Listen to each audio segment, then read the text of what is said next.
The US is terrible at blowing things up. See, the US tends to accidentally overdo it when it comes to explosive energy detonation. The Castle Bravo thermonuclear test in March of 1954 is a perfect example of this and is a stain on the mark of US officials. By the end of the speech, you're going to know how thermonuclear bombs actually work, how the US thought the thermonuclear bomb was going to work, and the outcome of this failed test. So to begin, we need to start by explaining how thermonuclear bombs work, and to do this, we need to dive into nuclear chemistry. Thermonuclear weapons work off of a chain reaction caused by a standard non-nuclear explosion triggering a nuclear fusion reaction. This fusion reaction builds up energy and in turn causes a nuclear fusion reaction to take place. All of this energy gets compounded step after step to reach a final, unexplainably intense blast of energy to be released. To get from one step to the next, all the nuclear material needs to reach a point called supercriticality. Fusion reactions are the most basic of nuclear supercriticality, in which large unstable atoms are bombarded with extra neutrons, which in turn causes the atom to decay, or in other words, split into two smaller atoms. Castle Bravo used a neutron core surrounded by a plutonium pit. This was then encased in a polystyrene spacer, a uranium taper, and then the first stage explosive charges, with mirrors mathematically placed to blast and focus all of the energy straight to the core. Fusion reactions are the exact opposite. In these, you take two smaller atoms and smash them together with so much energy that they create a larger atom. For the Castle Bravo nuclear test, lithium 6 and lithium 7 were chosen as the nuclear fusion fuel. Kyle Hill's video on Castle Bravo entitled Castle Bravo Disaster, a Second Hiroshima was my source for all of my fuel stage information. So now that you know how they actually work, let's find out how the US thought this weapon would work and the subsequent mistake that it caused. See, the US built this bomb, nicknamed the Shrimp for whatever reason, under the impression that the third stage fusion fuel would work in a certain way. It didn't. There was an issue with the lithium 7 and how it reacted during the fusion. Instead, more lithium 6 was created in place of the lithium 7, which was supposed to stabilize the lithium 8. This caused the explosion to gain far more energy than scientists calculated. And this single mistake actually cost the US $604 million.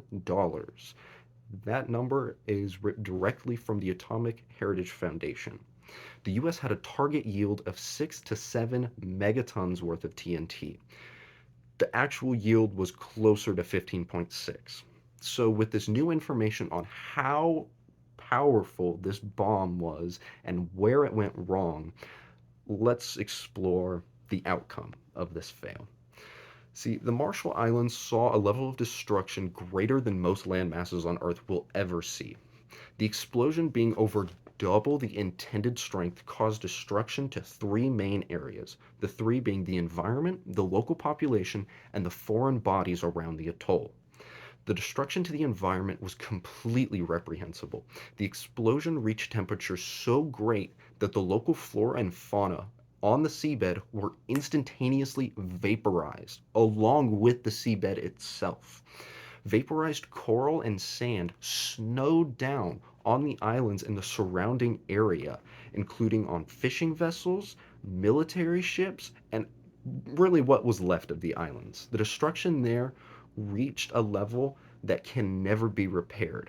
Although radioactivity has returned to normal levels as of 1997, the levels were a little bit higher if you did eat the local food. The local population was majorly affected by this blast, but more specifically, the radiation caused from the blast. A measured background radiation level of 6.39 millisieverts per year was measured right after the blast. Normal background radiation measures at 2.5 millisieverts per year. So a noticeable decrease in food supply, an increase in birth defects and cancer rates were reported, documented, but never done anything about. The US just kind of turned a blind eye to it. As for military equipment, 10 US ships, including 3 battleships and an aircraft carrier, were completely destroyed in the blast. Many more ships were damaged, including 3 more that would have sunk had they not been beached by the blast. Author L. Douglas Keeney writes in his book 15 Minutes, General Curtis LeMay and the Countdown to Nuclear Annihilation, quote, "In mere seconds, the sailors sensed that something unspeakably wrong was occurring. Battle-hardened men who had served in World War II went to their knees and prayed.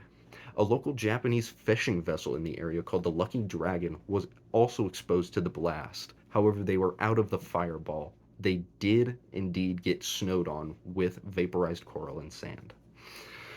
So, to conclude, the overlooking of a single math error caused a destruction in a place of the world that many would consider paradise. The United States accidentally caused a nuclear disaster in a region unacquainted with such destructive power, all because of one single error. So we're going to circle back to our main points. 1. Thermonuclear bombs are distinctive in their construction because of the fission-fusion reactions in the following stages. 2.